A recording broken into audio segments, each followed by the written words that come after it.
সন্তান তৈরি হইল, তাই না? সন্তানের মতো সন্তান হলে পিতামাতা বলছে, পিতা মাতা গুরুদেব ভগবান তিন যদি আমাদের সহায়তা, আর কাউকে দরকার আছে কি? কাউকে আর দরকার নেই। দেখবেন যখন আপনি ভগবানের লাইনে যাবেন, আপনার পিছনে প্রচন্ড শত্রু লাগবে। এ তো জড় জগৎ, দুঃখালয়, তাতে আমাদের কোনো যায় আসে না। কেন না? আমাদেরকে কি করতে হবে? দুঃখালয় কষ্ট ভোগ করে যেতে হবে, গোবিন্দকে সেইভাবে ভজন সাধন করতে হবে।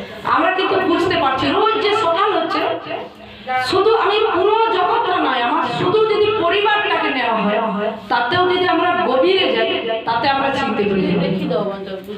বলছে সাধু সাবধান, আমাদেরকে সাবধানে সংসার করতে হবে, সাবধানে সবাইকে চিনতে হবে। দেখুন আমরা আজকে এই ধর্ম লাইনে যা কিছু করছি, সবাই কিন্তু একটাই, যে আমরা গোবিন্দের চরণে যাব, এটাই আকাঙ্ক্ষা। এখানে কিন্তু আর আদার্স কোনো আকাঙ্ক্ষা নেই। এত ফোন করে, এত কষ্ট করে ভজন সাধন করা হচ্ছে, আমরা যেন গৌরহরির চরণে যেতে পারি, আর মৃত্যুকালীন গৌরহরিকে স্মরণ করতে পারি, আর মৃত্যুকালে যেন গীতা গীতা বলে প্রাণ বিসর্জন দিতে পারি। গীতার ধ্যানটা যদি আমরা মনে করতে পারি, তাহলে কি হবে? আমাদের জীবন ধন্যাত্ম ধন্য হবে। নাহলে কলিযুগে নরাধম হয়ে কোনো দাম নেই। আমরা যা কিছু কাজ করছি, যা কিছু করছি, অর্থ উপার্জন যা কিছু করছি, একটা সূচর কোনাও নিয়ে যেতে পারবো না। কিন্তু এখানে আমরা এমন একটা পর্যায়ে পড়ছি, আমি আগে বলেছি আপনাদেরকে, কৃষ্ণ পদে আসতে হলে তিনটা জিনিস ত্যাগ করতে হবে। অনেক আগে থেকে বলা যায় কি না, কাম কাম ক্রোধ লোভ মোহ মৎসর্য, যেটা তো 6টা ঋতু আছে। তারপরে কি বলা হয়েছে?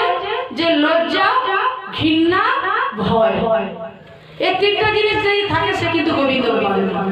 কিন্তু আমি বলে যাচ্ছি, কিন্তু আমার উপরে টর্চারিং আসছে যে আমি ঘৃণা করছি, কাকে এলে আমার উপরে কত টর্চারিং, কিন্তু সেটা প্রমাণ দিতে পারে না, অসম্ভব।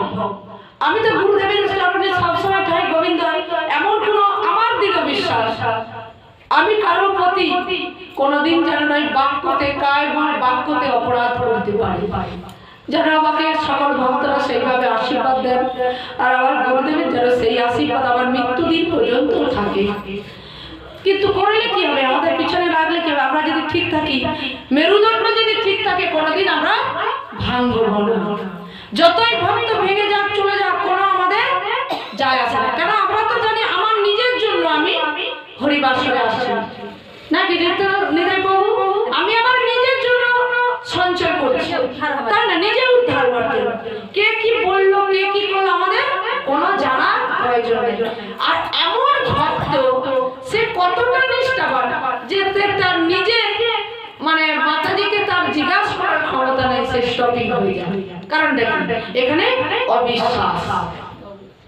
আমি যদি আপনাকে বিশ্বাস করি, বিশ্বাস মাতাজিকে, রুমা মাতাজিকে, রঙ্গদেবীকে, মাতাজিকে, সবাইকে, না ইনি ভক্ত, ইনি ভক্ত, ইনি গোবিন্দের চরণে ঠাঁই নিচ্ছে, এনার মধ্যে কোনো কিছু কলুষতা নাই, কিন্তু তাই থাকবে। কিন্তু আমি কেন অন্য চোখে দেখবো?